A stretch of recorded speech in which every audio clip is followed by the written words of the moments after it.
Going blind is a little bit like growing up. Maybe because the older you get, the more you have to close your eyes part way. From the time I was tiny, if I thought the words, "When I die, I'll be dead forever," I could actually understand in my bone marrow what forever meant. It was like falling into something textureless, silent, unscented, absolutely blank, and never stopping the fall. I grasped that terror early and had just started forgetting it when my accident happened. Now I remember again. So I might not be sighted anymore, but maybe I'm not that much blinder than anyone else. Just a different kind of blind. If you're me, then you see that we're all only a half-second disaster, mistake, or choice away from being changed forever. Or finished. If you're not me, like my sisters and brother and parents, then maybe you don't see that. At least, not in the same way. Maybe you don't think about forever in the dark. Or what it means to feel colors, to relearn Sarah, Leah, Naomi, Jenna, Benj, and baby Lily by the shapes of their voices and the textures of their breathing. I know my sisters and brother by the baby powder, Cheerio, and blue toddler toothpaste feeling of the little ones, the pickle, bubble bath, tousled pillow hair of my middle sisters, and the lemon and licorice of the two oldest. Maybe you don't think about what it means to see or not see. You squeeze those thoughts shut, because who can stand to stare straight at what's happening? No one. We have to learn to look away so we can say, the way my parents still try to tell the 7 of us, "You'll be okay, everything will be fine." In other words, we lie. I don't do that anymore. I don't say much at all, because I have to keep track of what's going on around me. And I was quiet anyway, even when I was still sighted. I learned that word from my doctors. I'd never heard of sighted until I wasn't it anymore. Never considered blind until it locked onto me like a parasite. I hadn't noticed what an odd and colorless word it is, how it can suck the meaning out of whatever it attaches to.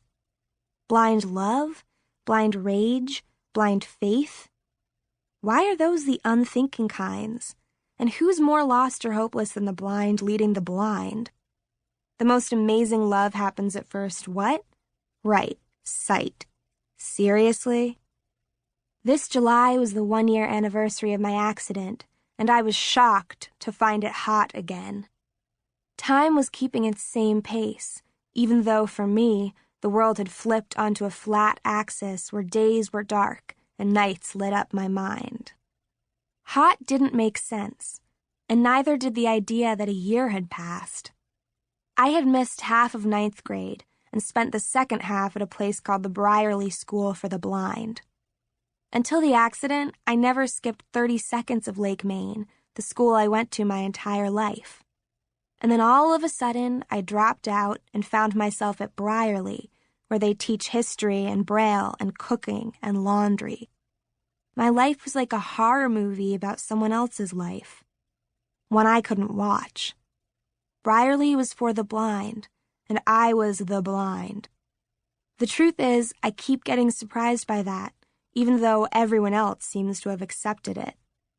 This summer, while my best friend Logan and all our friends from Lake Maine were at the lake, shading their eyes, dipping in blue, falling in love, I was in summer school at Briarley, pressing the 6 long, flat keys of an old Perkins Brailer, listening, practicing, sliding and tapping my white cane, finding shorelines where the grass meets the curb, where the wall meets the floor, where each stair starts or stops. I was listening for traffic to the right, to the left, thinking, if I heard a chorus of engines rev, stop. But if they idled, I thought, okay, Emma, okay, me, okay, now you have the whole light, strike out, walk, okay, now go. With chopped up words in my mind and a million sounds and my ears and brain exhausted, I stuck my white cane out ahead of me, waiting to see. Was anyone turning? Had I made a mistake? And if my cane remained uncrushed, then I struck out into the walk, tried to stay straight to keep my body safely within the white lines. Hug the right, stay straight. I was working, focusing, trying not to panic, panting with the hope of being what the Brierley School for the Blind referred to as mainstreamed, my dad called back on track, and Logan and I knew was just me going back to real school. Back to Lake Maine, to my actual life. And then it happened. In August, we got the yes, the paraprofessional, the promise of special needs dispensations. And even though it was humiliating and I still couldn't see, I was going back to Lake Maine, and a rainbow blew up around me. Logan was at my house as always, and she grabbed me and we danced through the living room until I banged into my older sister, Sarah. She screamed at me, but I didn't care.